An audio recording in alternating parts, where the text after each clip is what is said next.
बिस्मिल्लाहिर्रहमानिर्रहीम। अस्सलाम वालेकुम नाज़रीन, आप यूट्यूब चैनल देख रहे हैं। मैं इमरान खान। अलीमा खानम ने भी प्रेस कॉन्फ्रेंस की और उन्होंने कहा जी हमारा तो बड़ा फ़ख्र से सर बुलंद हुआ जब से ये साइफ़र सामने आया।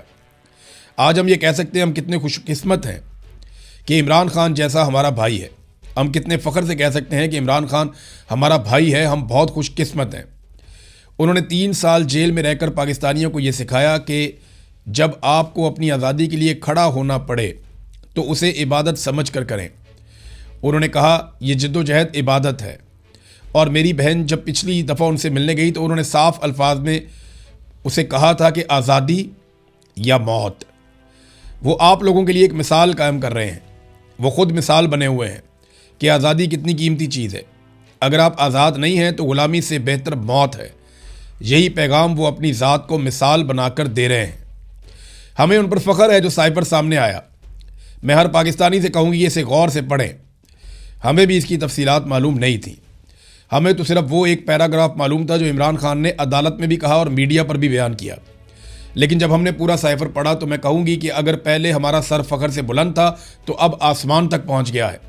पाकिस्तान का कितना अजीम लीडर है। दुनिया कहाँ ऐसा लीडर देखेगी जिसका साइफ़र ही इसकी गवाही दे रहा है। यानी इमरान खान साहब ने जो 4 साल पहले कहा वो गवाही सामने आ गई। जर्नैलों ने जो बैठ के टीवी के ऊपर कहा या नेशनल मीडिया के ऊपर जर्नैलों ने जो जो कहानियाँ सुनाई वो सारी झूठी साबित होगी। और मज़े की बात आप ये देखें कि कोई भी मीडिया इसके ऊपर बात ही नहीं कर रहा।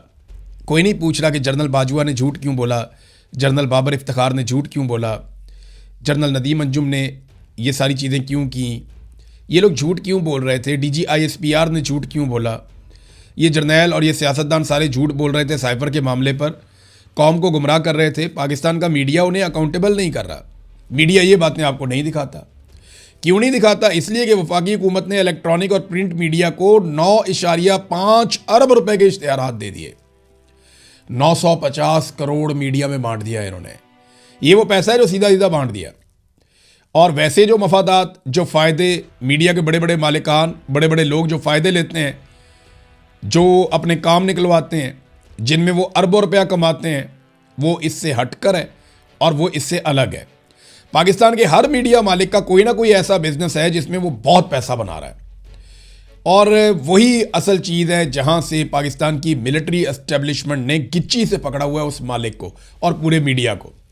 किसी मीडिया का मालिक है, उसकी और बहुत सारी कंपनियां, फैक्ट्रियां हैं। कोई है वो कारोबार के अंदर है किसी स्टॉक एक्सचेंज के, कोई है उसकी मिलें और फैक्ट्रियाँ हैं, कोई है उसके रियल स्टेट का कारोबार है, कोई दूसरा उसके बड़े बड़े प्लाजे हैं, कोई और है उसके बहुत बड़े बड़े तजारती मराकज़ हैं, इंपोर्ट एक्सपोर्ट है। तो ये सारे के सारे मीडिया मालिकान किसी ना किसी कारोबार के अंदर मुलव्वस हैं। चाहे वो शुगर का है, चाहे वो घी का है, चाहे वो दूसरे हैं, बेशुमार कारोबार, केमिकल का है, ये हर कारोबार के अंदर मुलव्वस हैं। ये तो इन्होंने मीडिया बनाया हुआ अपनी प्रोटेक्शन के लिए। एस्टेब्लिशमेंट के कहने के ऊपर उनके मुताबिक ये खबरें चलाते हैं और इसके नतीजे में एस्टेब्लिशमेंट इनके कारोबार को पूरा तहफ़्फ़ुज़ देती है और इनका कोई काम नहीं रुकता। पाकिस्तान में सबके काम रुक जाते हैं। तो ये भी एक तरीका वारदात है। वैसे पंजाब हुकूमत ने भी झंडे गाड़ दिए हैं इश्तिहारात देने के, बहुत पैसे के इन्होंने इश्तिहारात दिए हैं।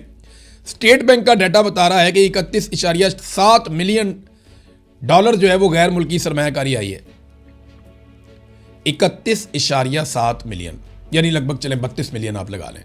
आपको पता है मरियम नवाज़ का जो अय्याशी वाला जहाज़ है जिसको लेकर वो आजकल बाकू गए हुए हैं अज़रबैजान, वो कितने का है? वो 38 से 42 मिलियन डॉलर्स का है। यानी जितनी टोटल पूरे साल में पाकिस्तान को गैर मुल्की सरमायाकारी मिली है उससे महंगा तो एक झूले लेने के लिए इन्होंने अय्याशी वाला जहाज़ खरीदा है जिसमें वो अपने रिश्तेदारों को, अपने करीबी लोगों को, दोस्तों को, सहेलियों को और अपने चमचे ब्यूरोक्रेट्स को वो लेकर जनाब मुल्क मुल्क फिरते हैं, इंजॉय करते हैं। वो चीफ सेक्रेटरी को मैं देख रहा था, मरियम नवाज़ ने तंदूर में रोटी लगाई और वो तबर्रुक समझ के खुद भी खा रहा है, बाकियों को भी खिला रहा है। यार तुम्हें इसलिए भाई आप बने चीफ सेक्रेटरी? यार आपने कितनी तालीम हासिल की है, आपने CSS का इम्तिहान पास किया, आपने एक लंबी सर्विस है आपकी पीछे, और आप अपने साथ बाकी ब्यूरोक्रेट्स को भी सिखा रहे हैं कि नालायक और नाहल लोग जिनके ऊपर करप्शन के बड़े घटिया इल्ज़ामात हैं, जिन्होंने जाली डीड्स जमा करवाई हुई है, जाल साजियाँ की हुई हैं, जो आज तक मनी ट्रेल नहीं दे सके, उन लोगों की चाकरी करनी है, ये सिखा रहे हैं आप बाकी ब्यूरोक्रेट्स को। इंतहाई नामुनासिब रवैया है। और बहुत ही मायूसी हुई ये देख के। नादरीन, भारत के लिए बड़ी अच्छी खबर अमेरिका की तरफ से और पाकिस्तान के लिए उतनी अच्छी नहीं है। देखें, डोनाल्ड ट्रंप ने पाकिस्तान को क्या दिया, सिर्फ भारत को थोड़ी बहुत बातें सुना दी और ये कह दिया कि मेरा फेवरेट फील्ड मार्शल, वो मेरा फेवरेट वजीर आज़म, वो मुझे बड़ा प्यार है, इनसे मुझे बहुत प्यारे लगते हैं। डोनाल्ड ट्रंप ने हमें सिर्फ इतना ही दिया, या भारतीय तैयारे एक एक करके ज़्यादा गिराता रहा। भारत को क्या दिया? भारत के लिए 1 खरब 19 अरब रुपए का अमरीकी दिफाई सपोर्ट पैकेज मंजूर। जनाब, ये अब खबर आई है, रफीक मांगड़ साहब, पाकिस्तानी अखबारात में छपी है।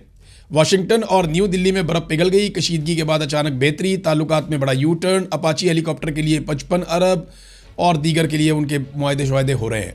अभी अमरीकी वज़ीर ख़ारजा भारत में भी जा रहा है, मार्को रूबियो। तो ये भारत के साथ तो अमेरिका हर तरह की फैसिलिटी करता है, हर तरह की सहूलत उनको देता है, पाकिस्तान को नहीं देता। पाकिस्तान को सिर्फ आसरा देता है और पाकिस्तान उसके बदले में अपना पूरा का पूरा मौक़िफ़, अपना नैरेटिव, अपनी कौम की कुर्बानी तक दे देता है। क्योंकि यहाँ पाकिस्तान के अंदर मिलिट्री एस्टेब्लिशमेंट और जर्नैल डील करते हैं अमेरिका को, और इंडिया के अंदर सियासतदान डील करते हैं। सियासतदानों ने पब्लिक में जाना होता है और जर्नैलों ने सिर्फ और सिर्फ बंद कमरों में फैसले करने होते हैं। तो ये एक फ़र्क है जो था और जो रहेगा। नाज़रीन, वकला ने सुप्रीम कोर्ट की तरफ एक मार्च किया और वहाँ पे उन्होंने एहतजाज किया। अदालतों के सामने तहरीक इंसाफ के धरने का प्रेशर काम कर गया। Chief justice supreme court justice Yahya Afridi ने सलमान अकरम राजा को मुलाकात के लिए बुलाया और मुकम्मल यकीन दहानी करवाई। ये फैसल अकबर खर साहब जो है, उन्होंने ये दावा किया, इस खबर के हवाले से जर्नलिस्ट हैं वो। उन्होंने कहा जी, इमरान खान साहब को ईद के फ़ौरन बाद अस्पताल मुंतकिल करने, अहले खाना से मुलाकात करवाने और वकला से मुलाकात करवाने से मुताल्लिक तमाम दरखास्तों को फौरी तौर पर समाअत के लिए मुकर्रर किया जाएगा, ये अली एजाज भुट्टर साहब ने कहा। ये यकीन दहानी करवाई गई या अफरीदी की जाने से भी। ईद के बाद क्यों? इंसाफ देना तो आज ही दो, यानी ईद का फिर इंतज़ार करेंगे। ये ट्रक की बत्ती है, ये आसिम मुनीर का मामला है। या अफरीदी साहब कुछ नहीं बेचते इसके अंदर, जस्टिस डोगर कुछ नहीं बेचते। ये सारा मामला जुड़ा हुआ है आसिम मुनीर के साथ। आसिम मुनीर साहब जब तक मौजूद रहेंगे और जब तक वो पीछे नहीं हटेंगे, तब तक इमरान खान साहब के साथ यही होता रहेगा जो अब तक होता रहा है। नाज़रीन, एक चीज़ में जाते जाते, बड़ी अफसोसनाक खबर है, और ये इसराइल से बाकायदा उनके एक इंतहा पसंद वज़ीर है इसराइल का, उसने एक वीडियो जारी कर दी है और ये कौमी सलामती का वज़ीर है और अतमर बिन गवीर इसका नाम है। उसने गज़ा जाने वाले जो ग्लोबल स्मूथ फ्लोटेला के जो गिरफ्तार कारकुनान थे, उनकी वीडियो जारी की है। उनको मार रहे हैं, कुट रहे हैं, उनको बांधा हुआ है, ज़मीन के ऊपर डाला हुआ है, सबको सजदों के अंदर झुकाया हुआ है, उन्हें अपना म्यूज़िक सुना रहे हैं, उनको ताने दे रहे हैं। एक खातून ने वहाँ पे कहा कि फ्री फ़लस्तीन, तो उसके ऊपर तशद्दुद किया गया वज़ीर की मौजूदगी में, और बाकी लोगों को भी मारा कुटा जा रहा है। उन्हें बता रहे हैं जनाब ये हमारा मुल्क है। तो 87 अरकान, अब यूरोप इसके ऊपर एहतजाज कर रहा है, इटली ने, स्पेन ने, यूरोपीय ममालिक ने इस पर एहतजाज किया। ये अलग अलग मुल्कों के लोग हैं और इसराइल ने इनकी तस्दीक की, ना सिर्फ तस्दीक की बल्कि उसके ऊपर एक वीडियो भी जारी कर दिया। अब तक के लिए इतनी, अपना ख्याल रखिएगा, अपने चैनल का भी। अल्लाह हाफ़िज़।